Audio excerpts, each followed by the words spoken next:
Hi, I'm Nicholas Lodge and would like to introduce you to my Katy Design Flower Pro Ultimate Filler Flower Mold.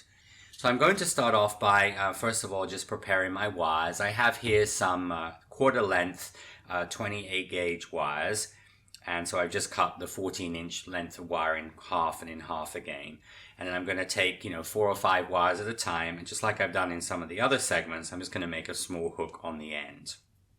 Just going to make a little tiny hook on the ends of the wires, so just a small hook on your end of your wires. So I'm actually going to be, for the lilac, using this middle size one, which is going to be for use for the lilac buds. So I'm going to start off by taking a number 3 size ball of paste. So I'm just going to measure this on my size guide. So this is going to be like a number 3 size ball of paste, so about 1/3 below, 2/3 above on the size guide. And then I'm going to put just a little bit of vegetable shortening into this. And then I'm going to roll this into, with a little cornstarch on my fingers here, going to just roll this into a slight sausage shape, alright? So just like a little sausage bean shape. This is going to go into the medium cavity with the four segments here, like so. Using my Flower Pro Companion tool, so we're going to use the rounded end of this. Just lightly impact that into the mold.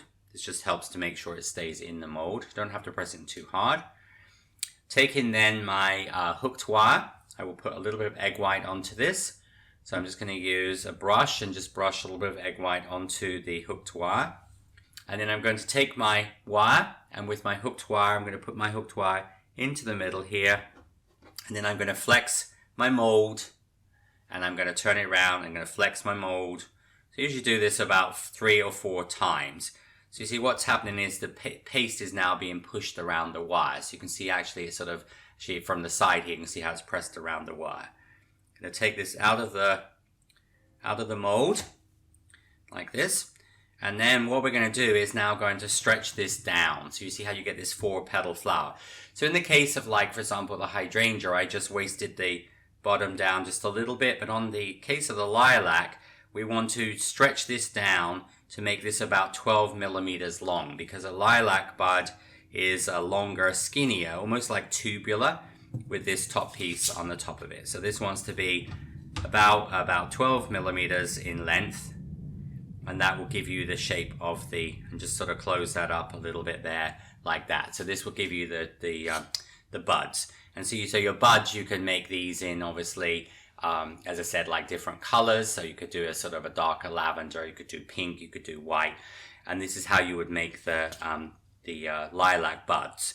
So for making the lilac flower, we're going to be using the 4-part mold here. So first of all, we're going to take a piece of paste here. This is going to be number 6 small size. So this actually wants to physically go through the number 6 hole, whereas the bud was just a regular number 6. Again, we're going to now just work a little bit of vegetable shortening into this paste. I'm going to make this into a little carrot shape. Just going to make it into a little cone carrot shape here. So this actually wants to be about 15 millimeters in length. Okay, so I'm about 15 millimeters in length. And then just flatten the end of this. And then I'm going to use my needle tool, which is the under end of the ball tool. I'm going to just press that into the middle, just to open this up a little bit. So you see how you've opened this up. Now taking a pair of small scissors, alright, I'm going to use the scissors like this, vertical. I'm going to cut this into 4 sections. So I'm going to make a cut, and I'm going to make another cut directly opposite. So what I've done is I've divided this into half, and in each half, I've divided this into quarters. So we're making here really what we refer to in sugarcraft as a pooled flower. And then I'm just going to just pinch these just slightly. So this is going to give you really almost like the basics of the lilac, okay? Little bit of cornflour cornstarch onto this. So now we're going to take the 4-cavity mold, and you position this over the top of this. And then using your Dresden tool, I'm going to just sort of press in with the Dresden tool. So this is going to just be pressed in to fill up the mold. Now what this is going to do, this is going to give you the correct shape, but also it's going to give you the veining onto the petals as well. So they'll have this sort of veining onto those as well. And you can take your little balling tool, just make sure that that's sort of rolled into there. So you see how I'm just pressing with my little balling tool like so. So then when you take this out of the mold, you're going to get your little 4-petal flower. You see you have the veining on the petals. And then we're going to take this onto my pad, on the soft side of the pad, and with my balling tool, I'm going to just sort of work back and forward on each of the 4 petals here.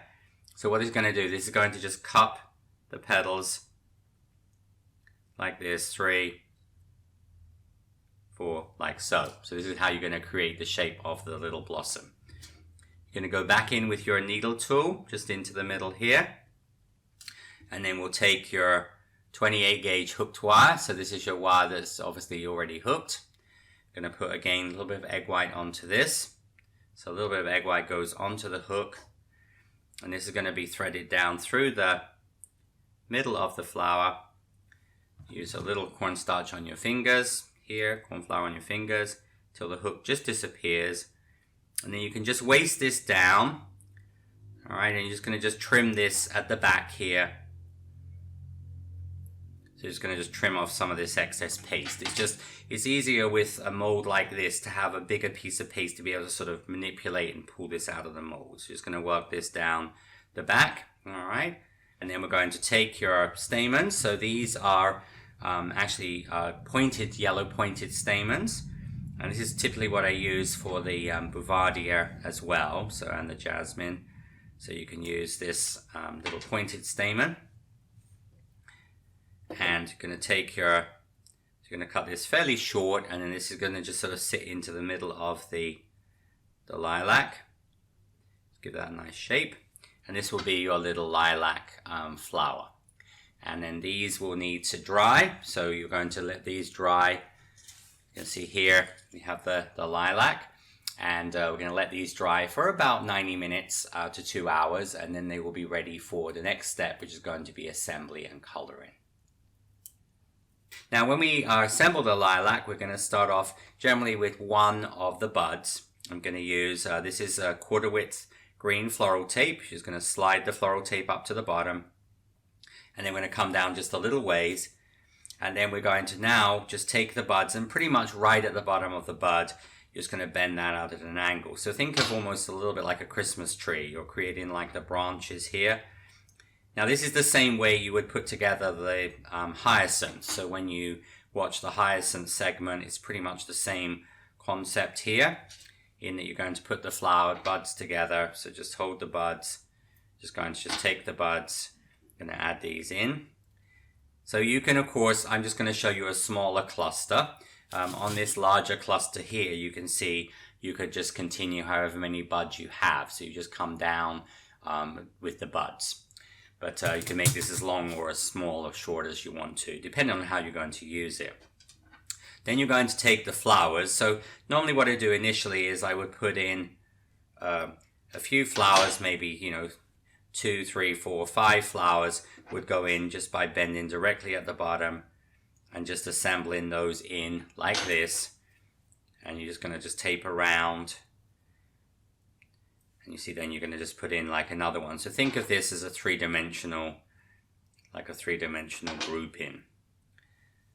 So then you would do some flowers that are individual. Again, I'm just referencing here my bigger spray. So you can see then I've got sort of a few flowers here individual. And then what we do is you're then going to take your remaining flowers you have, and you're going to put into little groups of 2 flowers or 3 flowers. So you actually do these in clusters. So again, when you watch my presentation on the hydrangea from the Ultimate Filler Flower, this would be very similar to the way I do the hydrangea. So you're just going to put these into little groups of 2 or 3. You see how I'm just using my tweezers. I'm bending one to the right, one to the left. And then these are going to just go again into little groupings. So if you think of a tree, this is also going to be more like the mature branches at the bottom. You see? So then once you get to here. And then when you have put in as many of the smaller flowers, you're going to take either a 22 gauge or a 20 gauge wire. Remember, 20 gauge is stronger. So if you were making, this is a larger spray of lilac, so I've used the 20 gauge wire here. If I was doing a smaller grouping like this, you could use a 22. So you're just going to place the wire. Once you finished your little flowers, you're going to place the wire in here. So just like several of the other flowers I've shown, this builds up your grouping. And you see, then you're going to then bend just a little bit down the wire so that they will come out. Again, you think of it like a Christmas tree, okay? So you see how we're actually almost like as we come down, we're opening up the branches of the Christmas tree.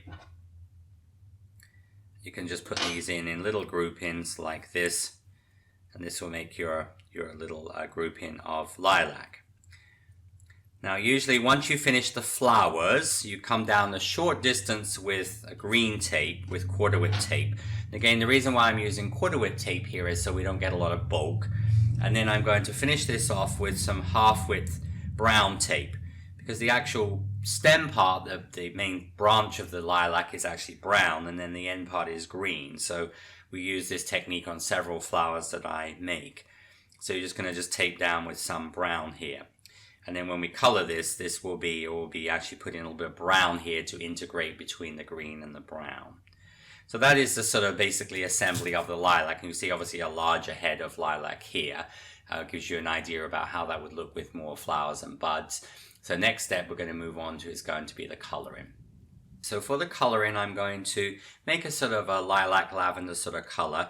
So I'm going to use just equal amounts of pink and purple, or a lavender dust.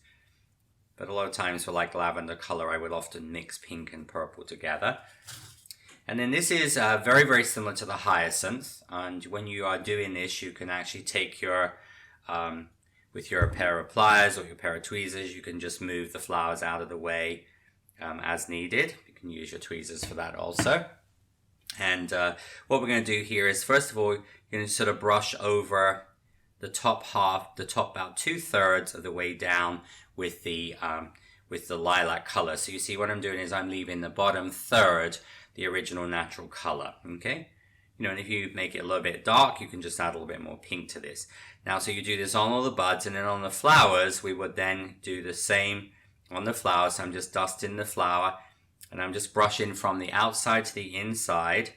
So what I'm actually doing here is I'm brushing from the outside coming down about 2/3 the way down the flower. So you see I've got the sort of the purple here, and then I've got it sort of the lilac purple color coming down here. Once you've done that all the way through, then I'm going to just take some of the straight purple color, or whatever color you're making the flowers. Now if you were doing white lilac, I would usually just use super pearl, a little bit of like pale green, and then you're going to put a little bit of the darker purple just onto the edge of the petals. So you're going to just like I said, if you watch the segment on the bellflowers where I have the lily of the valley and the hyacinth and the bluebell done in the same sort of way. So you have the sort of, that's just on the edge of the petals and just on the tip of the bud. Then I'm going to take a little bit of green. So this is an apple green color. So I'm just going to just brush a little bit of apple green here, just at the base of the bud, and again just at the base of the flowers here, so just right at the bottom of the flower, okay? And then here where the stem of the green stem meets the brown stem, I take usually a little bit of chocolate brown. So just with a little bit of brown dust, I'm just going to sort of just blend those two together. So you see how then you're going to, it's going to sort of just integrate, it will just phase in beautifully into that. So just bringing in the main flower here now, you can see that this shows you see how the coloring will be. So you see how the brown will come there like so. Now I've added some lilac leaves. The lilac leaves were discussed and shown on using my multi-veiner. You can see here, this is actually what I've used to cut it. And then obviously this is veined on my multi-veiner to give you this sort of beautiful veining onto the leaves. And then these were dusted with a foliage green and then spray lacquered. And then you put the lilac together, and then to finish this off, you would just gently steam this. You're just going to lightly steam the flower, and that will really set the color So that is how we will make the lilac. So again, very popular flower, but could be used like this in a head, or could be used in smaller little groups in sprays. I hope you will enjoy working with my Ultima filler flower mold and have lots of fun creating flowers in different color variations. So this has been Nicholas Lodge, and I look forward to seeing you real soon.